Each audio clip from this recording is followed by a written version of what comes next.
আমার দিদি আমাকে রোজ তার স্বামীর ঘরে শুইয়ে নিজে সারা রাত বাইরে কাটাতো। একদিন আমার জামাইবাবু বুঝতে পেরেছিলেন যে যে ওনার পাশে শুয়ে আছেন সে ওনার স্ত্রী নয়, ওনার শালী। তারপর আমার জামাইবাবু আমার সাথে যা করলেন তা আপনি ভাবতেও পারবেন না। একদিন রাতে যখন আমি গভীর ঘুমে মগ্ন, তখন আমার মনে হলো কেউ আমাকে জাগাতে চাইছে। আমি ঘুমের ঘোরে আস্তে আস্তে চোখ খুলে দেখি সামনে আমার দিদি দাঁড়িয়ে আছে। আমি তাড়াতাড়ি উঠে বসলাম। প্রথমে মনে হলো আমার জামাইবাবুর কিছু হয়নি তো, আমার দিদি কেন এত রাতে আমাকে ডাকতে এলো। আমি যখন দিদিকে জিজ্ঞেস করতে গেলাম সে কেন এত রাতে আমাকে ডাকতে এসেছে, দিদি সঙ্গে সঙ্গে মুখে আঙুল দিয়ে আমাকে চুপ করতে বলে আর ইশারায় বলে আমাকে ওখান থেকে উঠতে। আমার চিন্তা হয় দিদি এত রাতে কেন আমাকে ডাকতে এলো আর আমাকে চুপ করতেই বা কেন বলছে। কিছুদিন আগে শোনা খবরের মতন কেউ কি আমাদের বাড়িতে ঢুকে পড়েছে? আমি ইশারায় জিজ্ঞেস করলাম কি হয়েছে। তারপর দিদি আমাকে যা বলল তা শুনে আমার চিন্তা আরও বেড়ে গেল। আমার দিদি চায় আমি তার ঘরে গিয়ে তার বরের পাশে তার বিছানায় শুই। তার জায়গায় আমি প্রশ্ন করলাম যে সে এমনটা কেন চায় আর আমি তার স্বামীর পাশে কি করে শুতে পারি। কিন্তু সে জেদ করতে থাকে আর বলে যে আমি যেন তার জায়গায় 1 ঘন্টা শুয়ে থাকি, তারপর ও যখন ফিরে আসবে তখন আমি ওখান থেকে চলে যাব, কিন্তু কেউ জানতে পারবে না। কিন্তু আমার ভয় হয় যে জামাইবাবু যদি জানতে পারেন তাহলে আমাদের দুজনকেই বাড়ি থেকে বার করে দেবেন, আর আমি একজন পুরুষের সাথে তার স্ত্রীর জায়গায় কি করে শোবো। কিন্তু দিদি আমাকে অনুরোধ করে আর আমার দিদির কাছে অনেক ঋণ আছে, তাই আমি দিদির কথা মেনে নিই আর তার ঘরে গিয়ে তার খাটের এক কোণায় শুয়ে পড়ি। ভোর হওয়ার কিছুক্ষণ আগে দিদি ফিরে আসে, আমাকে ডাকে আর বলে নিজের ঘরে ফিরে যেতে। আমি নিজের ঘরে ফিরে আসি, কিন্তু আমার মাথায় চলতে থাকে যে দিদি কেন এমনটা করলো আর সে রাতে কোথায় গেছিল। সকালে জল খাবার খেতে গেলাম, দেখলাম জামাইবাবু বাড়িতেই আছেন আর ওনার হাবভাব দেখে মনে হলো কাল রাতের ঘটনার ব্যাপারে উনি কিছুই জানেন না। আমি জামাইবাবুর বেরোনোর অপেক্ষায় বসে রইলাম যাতে আমি দিদিকে জিজ্ঞেস করতে পারি যে সব কী হচ্ছে। জামাইবাবু বেরোনোর পর যখন আমি দিদিকে জিজ্ঞেস করি সে কাল রাতে কোথায় গেছিল, তখন সে কাঁদতে শুরু করে। সে বলে যে সে কাল রাতে তার এক বন্ধুর সাথে হাসপাতালে ছিল। শুনে আমি অবাক হলাম। যদি তার বন্ধুর সাথে হাসপাতালে গিয়ে থাকে তাহলে সেটা তো ভালো কথা, সেটা জামাইবাবুকে বলেও তো যেতে পারতো। এই কথাটা যখন দিদিকে বললাম তখন সে আমায় বলল যে জামাইবাবু সেই মেয়েটাকে খুব একটা পছন্দ করে না, কারণ সে একলা থাকে আর তার বিয়ে হয়নি। লোকে মনে করে যেসব মেয়েরা একলা থাকে তারা খারাপ হয়, এমনটা সত্যি নয়। কিন্তু অন্য পুরুষদের মতন আমার জামাইবাবুও নাকি সেই মেয়েটাকে খারাপ ভাবে। আমি জিজ্ঞেস করলাম তার বন্ধুর কী এমন হয়েছে যে রাতে তাকে হাসপাতালে যেতে হয়। তখন দিদি আমার সেই কথা এড়িয়ে গেল আর আমাকে ধন্যবাদ দিতে লাগলো। বলল যে আমি তাকে কাল রাতে বাঁচিয়ে দিয়েছি। আমারও মনে হলো যে আমি যা করেছি একটা ভালো কাজের জন্যই করেছি। আমি ঘটনাটা ভোলার চেষ্টা করলাম, কিন্তু কিছুদিন পর আবার একটা রাতে দিদি আমাকে ডাকতে এলো, আবার আমাকে তার ঘরে গিয়ে শুতে বলে। আমি জিজ্ঞেস করলাম আবার সেই বন্ধুটার সাথে যাচ্ছ? দিদি বলল হ্যাঁ। আমি অনেক জিজ্ঞেস করলাম যে কোন হাসপাতালে যাচ্ছ, কেন যাচ্ছ, যাতে আমি কিছু জানতে পারি, কিন্তু দিদি আমাকে কিছুই বলল না। আমাকে নিজের ঘরে পাঠিয়ে এসে বাড়ি থেকে বেরিয়ে গেল। আমার কেন জানি না মনে হলো কিছু একটা গন্ডগোল আছে। আমার মনে হলো দিদি হাসপাতাল যাওয়ার নাম করে অন্য কোথাও যাচ্ছে। দিদি 4 ঘন্টা পর ফিরে আসে আর এই 4 ঘন্টা আমার কিভাবে কাটলো সে আমি জানি। যখনই জামাইবাবু পাশ ফিরছেন তখনই আমার মনে হচ্ছে আমি এই ধরা পড়ে যাব। মনে মনে ঠিক করলাম যে এরপর আর দিদির কথা কোনো দিন শুনবো না, আর এরকম কিছু হলে আমি জামাইবাবুকে সব বলে দেব, কারণ আমার মনে হলো জামাইবাবুর সবটা জানা দরকার। দিদি আমার সব কথা এড়িয়ে যাচ্ছে, এইভাবে চলতে পারে না। 1 সপ্তাহ পর আবার আমার দিদি আমার ঘরে আসে আর বলে আমাকে তার ঘরে গিয়ে শুতে। আমি বললাম যে আমি আর এটা করতে পারবো না। তাকে ভয়ও দেখালাম যে আমি জামাইবাবুকে সব কিছু বলে দেব। সে বলল যে আমি এমনটা করলে সে আমাকে বাড়ি পাঠিয়ে দেবে, সে তার বাড়িতে আমাকে রাখবে না, কারণ কেউ তাকে এই বাড়িতে থাকতে দেবে না। আমার ভবিষ্যতের ব্যাপার, তাই আমার আপত্তি থাকা সত্ত্বেও আমি দিদিকে ঘরে গিয়ে শুতে হয়। আমি ভেবে দেখলাম যে এই ব্যাপারটা জানাজানি হলে আমারও বদনাম হবে। আমার এখন কি করা উচিত? জামাইবাবুকে সব কিছু বলে দেওয়া উচিত নাকি মুখ বন্ধ রাখা উচিত? আমি শুয়ে শুয়ে সবই ভাবছিলাম। যখন আমার মনে হলো জামাইবাবু আমার দিকে ফিরে শুয়েছে, আমি সঙ্গে সঙ্গে চোখ বন্ধ করে উল্টো দিকে ফিরে শুই। কিন্তু মনে হয় জামাইবাবু বুঝতে পেরেছিলেন যে আমি ওনার বউ নই, ওনার শালী। তারপর উনি ওনার স্ত্রী আর আমার উপর নিজের মতন করে বদলা নেন। আমার নাম সীতা, আমরা দুই বোন। আমাদের বাড়ি একটা ছোট গ্রামে। আমার দিদির নাম রিয়া, তার বিয়ে হয় শহরে আর সে তার স্বামীর সাথে শহরেই থাকতো। আমি মেট্রিক পাশ করার পর কলেজে অ্যাডমিশন নেওয়ার জন্য ফর্ম ফিল আপ করি।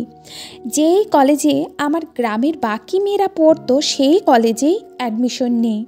কিন্তু আমার দিদির জেদ ধরে যে সে আমাকে শহরের একটা বড় কলেজে পড়াবে, সে নিজেই আমার সব ডকুমেন্ট নিয়ে গিয়ে জমা করে দেয়।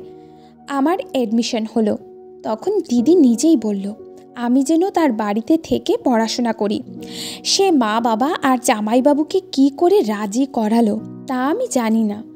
আমি খুব আনন্দে ছিলাম এই ভেবে যে আমি শহরের একটা বড় কলেজে পড়তে পারবো আর গ্রাম ছেড়ে শহরে গিয়ে থাকতে পারবো। সেদিন হয়নি। আমি এই শহরে এসেছি, কিন্তু আমার দিদি সব সময় আমার পাশে থেকেছে। এখানে লোকে যেরকম জামা কাপড় পরে সেরকম জামা কাপড় কিনে দেয়া, ভালো ব্যাগ কিনে দেয়া, হাত খরচ দেয়া, বাড়ির সব কাজ নিজে সামলানো, যাতে আমি পড়াশোনায় মন দিতে পারি, এই সবই আমার দিদি একা হাতে করে। তার জন্য আমার দিদির উপর অনেক ঋণ। আর এমনিতেও সে আমার দিদি হয়। আমি ওর সব কথা শুনতাম, সব কিছু ঠিক চলছিল। কলেজ থেকে যখন প্রথমবার ছুটি পেলাম তখন আমি খুব আনন্দে ছিলাম। নিজের গ্রামে যাব আর নিজের বন্ধুদের সাথে দেখা করব। কিন্তু দিদি আমাকে বেশি দিন গ্রামে থাকতে দিল না, বলল তার বাড়ি ফিরে এসে পড়াশোনায় মন দিতে। দিদি তার মিষ্টি কথায় মা বাবাকেও ভুলিয়ে রাখতো, তারাও ওর সব কথা শুনতো। আমার মনে হতো দিদি আমাকে খুব ভালোবাসে, তাই আমার এত খেয়াল রাখে। নিজে একটা ছোট কলেজে পড়লেও আমি যাতে একটা ভালো কলেজে পড়তে পারি আর গ্রামের সকলের থেকে আগে থাকতে পারি, ও সেই চেষ্টাই করেছে। কিন্তু ওর মনে কি আছে সেটা আমি জানতাম না। আমার ছুটির কিছুদিন এখনও বাকি আছে আর আমি গ্রাম থেকে ফিরে এসেছি। আমার জামাইবাবু আমাকে বাড়ির একজন মনে করতে শুরু করেছিলেন, তাই আমার ফেরত আসাতে উনিও খুব খুশি হয়েছিলেন। যেই দিন আমি গ্রাম থেকে ফিরেছিলাম সেদিন আমি খুব ক্লান্ত ছিলাম, তাই আমি তাড়াতাড়ি শুতে চলে গেছিলাম। সেই দিন রাতে আমার দিদি আমার ঘরে এসে বলে আমাকে তার ঘরে গিয়ে শুতে, যাতে সে জামাইবাবুকে লুকিয়ে তার বন্ধুকে হাসপাতালে দেখতে যেতে পারে। বলে জামাইবাবু তার সেই বন্ধুকে একদম পছন্দ করে না, তাই আমাকে তার জায়গায় গিয়ে শুতে বলে, যাতে জামাইবাবু বুঝতে না পারে যে দিদি বাড়িতে নেই। আমি দিদির কথা চুপচাপ মেনে নিই। আমি তখন ভেবে দেখিনি যে দিদির কথা মেনে আমি নিজের জন্য কত বড় সমস্যা ডেকে আনছি। এক সপ্তাহ পর দিদি আবার আমাকে তার ঘরে গিয়ে শুতে বলে। 2-3 বার এরকম হওয়ার পর আমি তর্ক করা ছেড়ে দিয়েছিলাম। দিদি যখন আমাকে ডাকতে আসতো তখন আমি চুপচাপ তার ঘরে গিয়ে শুয়ে পড়তাম। কিন্তু একদিন আমার মনে হলো যে জামাইবাবু জেগে গেছেন আর তিনি বুঝতে পেরেছেন যে তার পাশে যে শুয়ে আছে সে ওনার স্ত্রী নয়, ওনার শালী। আমি খুব ভয় পেয়ে গেছিলাম। ভাবছিলাম যদি জামাইবাবু আমাকে প্রশ্ন করে তাহলে আমি কি জবাব দেব। আর আমার দিদি ফিরে এলো। সকালে আমি দিদিকে বললাম যে আমার মনে হচ্ছে জামাইবাবু সবটা জেনে গেছে, কিন্তু দিদি বলল না, উনি কিছুই জানতে পারেননি। যদি উনি বুঝতে পারতেন তাহলে উনি তোকে বা আমাকে প্রশ্ন করতেন। উনি তা করেননি, তাই ভয় পাওয়ার কিছু নেই। কিন্তু দিদির কথায় আমি শান্ত থাকতে পারলাম না। এখন আমার কলেজ খুলে গেছে, কিন্তু এইসব চলতেই থাকে। আগে আমার দিদি সপ্তাহে একবার করে যেত, কিন্তু এখন 2-3 দিন পর পরই সে রাতে বেরোয়। দিদি আমাকে বলতে চায় না যে সে কোথায় যাচ্ছে। আর চিন্তার বিষয় হলো যে বন্ধুর নাম আমার দিদি আমাকে বলেছিল তাকে আমি কোনো দিন দিন দেখিনি, সে কোনো দিন আমাদের বাড়িতে আসেনি। দিদি কখনো দিনের বেলা তার সাথে দেখা করেনি। আমার সন্দেহ হয়, মনে হয় দিদি কিছু একটা করছে যেটা জামাইবাবু জানেন।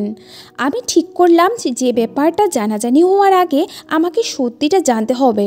তার জন্য আমি সব প্ল্যানিং করে রাখলাম। 2 দিন হয়ে গেল আমার দিদি আমাকে তার ঘরে যেতে বলেনি, তাই আমার বিশ্বাস ছিল যে আজ রাতেও নিশ্চয়ই আসবে। ও যখন আমাকে জাগালো তখন আমি চুপচাপ ওর ঘরে গিয়ে শুয়ে পড়লাম। দিদি যখন দেখলো আমি তার জায়গায় শুয়ে পড়েছি, সে বাড়ি থেকে বেরিয়ে গেল। কিন্তু আমি আগে থেকেই প্ল্যানিং করে রেখেছিলাম। দিদি বেরোনোর পরেই আমি বিছানায় বালিশ চাপা দিয়ে দিদির পিছু নিলাম। এটা করতে আমার ভয়ও লাগছিল, কিন্তু আমি জানতাম যে আমাকে সত্যিটা জানতেই হবে। আমি জানতাম না এর ফলাফল কি হবে, কিন্তু আমার দিদি যেখানে যাচ্ছিল আমি তার পেছন পেছন যাচ্ছিলাম। আমি এটাও ভেবে দেখিনি যে জামাইবাবু যদি জেগে যান তাহলে কি হবে, কারণ আমার দিদি মনে হয়েছিল যে জামাইবাবু সবটা জানেন। গলিটা খুব অন্ধকার। আমি গুটি গুটি পায়ে দিদির পেছন পেছন যাচ্ছিলাম। আমি কালো চাদরে নিজেকে ঢেকে রেখেছিলাম, আর তাই আমি অন্ধকারে মিশে গেছিলাম। আমি খুব ভীতু ছিলাম, মনে মনে খুব ভয় হচ্ছিল, কিন্তু দিদি নির্ভয়ে এগিয়ে যাচ্ছিল। আমার মনে হলো দিদি বুঝতে পারছিল কেউ তার পেছন পেছন আসছে, কারণ সে কিছুক্ষণ পরপর পেছন ফিরে দেখছিল। কিন্তু আমি অন্ধকারে কালো চাদর চাপা দিয়ে চলছিলাম, তাই ও কিছু বুঝতেও পারেনি। আমি দেখলাম মেন রোডে দিদি একটা গাড়িতে চেপে চলে গেল। অন্ধকারের জন্য আমি গাড়ির নাম্বারটা দেখতে পেলাম না। আর দুঃখের বিষয় এই যে গাড়ির হেডলাইট অন ছিল না, আর গাড়িটাও কালো রঙের ছিল। তাই জন্য আমি কিছুই বুঝতে পারলাম না যে গাড়িটা কীরকম বা তার নাম্বার কি। আমার আর কিছু করার ছিল না, তাই আমি ফিরে এলাম। চুপচাপ দিদির ঘরে গিয়ে শুয়ে পড়লাম। কিন্তু আজ রাতে আমার মনে হলো যে জামাইবাবু জেগে গেছেন, আর উনি বুঝতে পেরেছেন যে তার পাশে তার শালি শুয়ে আছে। কিন্তু তিনি কোনো প্রশ্ন করলেন না, আর আমিও কোনো আওয়াজ করলাম না। একদম চুপচাপ শুয়ে রইলাম। 3 ঘন্টা পর রিয়া ফিরে এলো। ও আমাকে নিঃশব্দে ইশারা করলো, আর আমি রোজকারের মতন উঠে নিজের ঘরে চলে গেলাম। দিদি নিজের জায়গায় শুয়ে পড়লো, কিন্তু আমি ঠিক করে নিলাম যে কাল সকালে আমি দিদিকে আবার প্রশ্ন করব, আর ও যদি আমার প্রশ্নের উত্তর না দেয় তাহলে জামাইবাবুকে আমি সব সত্যি বলে দেব, কারণ আমি আর এসবের মধ্যে জড়াতে চাই না। দিদির উপর রাগ হয়। তখন আমি 100% নিশ্চিন্ত ছিলাম যে ও ভুল পথে হাঁটছে, আর ওর এমন কোনো বন্ধু নেই। মনে হয় 2-3 ঘন্টার জন্য দিদি অন্য কোনো ছেলের সাথে যেত। আমি যখন দিদির ব্যাপারে গভীর ভাবতে শুরু করলাম, তখন আমার মাথায় এলো যে জামাইবাবুর স্যালারি বেশি নয়, তাহলে দিদি রোজ নানা রঙের স্যুট কী করে পরে, আর আমাকে হাত খরচাই বা কোথা থেকে দেয়? এত টাকা ওর কাছে কোথা থেকে আসে? যত বেশি ভাবি ততই আমার সন্দেহ বেড়ে যায়। কিছু তো গোলমাল আছে যা আমাকে খুব চিন্তিত করে দেয়। আমি ভাবি এটা জানাজানি হলে আমার ভবিষ্যতের কি হবে? আমার বদনাম হয়ে যাবে। আর ভাবি দিদি এমনটা কেন করছে? দিদির তো একটাই স্বপ্ন ছিল যে তার বিয়ে শহরে হবে। তার সেই স্বপ্ন পূরণ হয়ে গেছে। বিয়ে যখন হয়েছে তখন নিজের স্বামীর সাথে বিশ্বাসঘাতকতা কেন করছে? এরকম অনেক প্রশ্ন আমার মনে ঘুরপাক খাচ্ছিল, যার জবাব আমার কাছে ছিল না। এসব প্রশ্নের উত্তর একমাত্র দিদি দিতে পারে, কিন্তু ও আমার কোনো প্রশ্নের উত্তর দিতে চাইতো না। সব প্রশ্নের জবাব খুঁজতে আমি পরের দিন কলেজ থেকে ছুটি নিয়ে নিলাম। জামাইবাবু বেরোনোর পর আমি দিদিকে প্রশ্ন করলাম যে সে রাতে কোথায় যায় আর কার সাথে যায়। আমি ওকে বললাম আমাকে যেন সব সত্যি কথা বলে, কারণ আমি জানি ও কোনো ভুল কাজ করছে। আমি কাল রাতে ওর পিছু নিয়েছিলাম।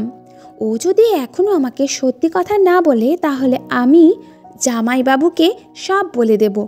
আমার কথা শুনে দিদি কিছুক্ষণের জন্য অবাক হলো, তারপর বলল, আমি যদি কারো সাথে বের হই সেটা আমার ব্যাপার, তোকে এই নিয়ে ভাবতে হবে না। আমি তোকে এই বাড়িতে এই জন্যই এনেছি যাতে তুই আমাকে সাহায্য করতে পারিস। তুই আর আমি দেখতে একরকম, অন্ধকারে বোঝা যায় না কে তুই আর কে আমি।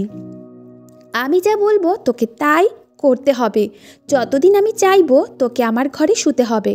তুই যদি আমার কথা না শুনিস তাহলে আমার কাছে একটাই রাস্তা আছে, তোকে গ্রামে ফেরত পাঠিয়ে দেয়া। আমি মা বাবাকে বলবো যে তোর সাথে তোর জামাইবাবুর একটা সম্পর্ক তৈরি হয়েছে, আর তাই জন্য তোকে আমি ফেরত পাঠাচ্ছি। তারপর মা বাবা তোকে আর পড়াশোনা করতে দেবে না, গ্রামে তোর সম্মানও থাকবে না, তোর সব স্বপ্নই হয়ে থাকবে। দিদির এই কথা আমার চোখ খুলে দেয়। দিদি যদি সত্যি এমনটা করে তাহলে আমি কারোর কাছে মুখ দেখাতে পারবো না। তো আমি দিদির কাজের জন্য লজ্জিত ছিলাম। তখন আমিও কাঁদতে কাঁদতে ওখান থেকে উঠে গেলাম আর নিজের ঘরে গিয়ে ভাবতে লাগলাম দিদি কেন এমনটা করছে। ও খুব ভালো মেয়ে ছিল, ওর ছোটোবেলার ব্যাপারে আমি সব কিছু জানি। ও কখনো কোনো ভুল কাজ করেনি, এমনকি ও শহরের একা পড়াশোনা করতে এসেছিল, 3 মাসের জন্য কম্পিউটার কোর্স করতে এসেছিল। কোনো দিন ওর নামে কোনো খারাপ কথা শুনিনি, তাহলে ও বিয়ের পর কেন এমন করছে? মাঝে মাঝে মনে হয় ও ভুল কিছু করতেই পারে না, কিন্তু চোখের দেখা কি করে অস্বীকার করি? আমি সব দিক থেকে ফেঁসে গেছিলাম। যদি কাউকে কিছু বলি তাহলে আমার বদনাম হবে, আর যদি না বলি তাহলে দিদির হাতের পুতুল হয়ে তার ইশারায় নাচতে হবে। আমার সামনে সব রাস্তা বন্ধ। পড়াশোনা ছেড়ে গ্রামে ফিরে গেলেও সবাই প্রশ্ন করবে কেন ফিরে এলাম। যদি কাউকে কিছু বলি তাহলে দিদি আমার বদনাম করে দিতে পারে। তাই আমি চুপচাপ ও যা বলছে তাই করতে থাকলাম। এই কাজটা করতে আমার মন একেবারে সায় দিচ্ছিল না। এইদিকে জামাইবাবুর মধ্যেও একটা বদল দেখতে পাচ্ছিলাম। দিদির সামনে তো একদম নর্মাল থাকতো, কিন্তু যেই দিদি পেছন ফিরতো অমনি আমার সাথে ইশারায় কথা বলতে শুরু করতো। মনে হতো ও যেন জানে আমি রাতে ওর পাশে শুই। এটা আমার জন্য আরও সমস্যার সৃষ্টি করে। আমি পড়াশোনা ছেড়ে হোস্টেলে গিয়ে থাকতে পারবো না। আমি ভেবেছিলাম মা বাবার সাথে না হোক, জামাইবাবুর সাথে অন্তত আমি মন খুলে কথা বলতে পারবো। কিন্তু এখন ওনার মিষ্টি মিষ্টি কথার জন্য ওনার থেকেও আমি দূরে থাকতে লাগলাম। তখন আমার কাছে ভগবান ছাড়া আর কোনো আশ্রয় ছিল না। আমি কেঁদে কেঁদে ভগবানকে বলতে লাগলাম যে উনি যেন দিদিকে সুবুদ্ধি দেন, নয়তো আমাকে যেন এসব থেকে বের হওয়ার রাস্তা বলে দেন। একদিন আমি দিদির আলমারিতে একটা জিনিস খুঁজতে গিয়েছিলাম। তখন আমার একটা অদ্ভুত জিনিস চোখে পড়ল। আলমারির পেছনের দিকে কিছু একটা লুকোনো ছিল। আমি যখন সেটা খুলে দেখলাম আমি অবাক হয়ে গেলাম। দেখলাম তার মধ্যে মেয়েদের জিন্স আর শার্ট আছে। এরকম জামা কাপড় তো আমাদের ওখানে কেউ পরে না, দিদিকেও কোনো দিন পরতে দেখিনি। তার মানে আমার সন্দেহই ঠিক, আমার দিদি কোনো ভুল রাস্তায় হাঁটছে। বন্ধুর সাথে দেখা করার জন্য এইসব জামা কাপড় পরে। এই জিনিসটা আমার ভাবায় আর আমি আমার দিদিকে ঘৃণা করতে শুরু করি। জামাইবাবুর ব্যবহারও বদলাতে থাকে, আর আমি দিদিকে কিছু বলতেও পারি না। যে নিজেই ভুল রাস্তায় চলছে সে আমাকে কি করে সাহায্য করবে? ও তো নিজের স্বামীর সাথে হাত মিলিয়ে আমার বদনাম করে দেবে। একদিন ভগবান আমার ডাকে সাড়া দিল। আমি সব সত্যিটা জানতে পারলাম। আমি কলেজ থেকে ফিরে দেখি আমাদের বাড়ির সামনে খুব ভিড়। একটা গণ্ডগোলের আভাস পেলাম। আমি ভিড় সরিয়ে বাড়ির ভেতরে পৌঁছে যা দেখলাম তা দেখে আমি থমকে গেলাম।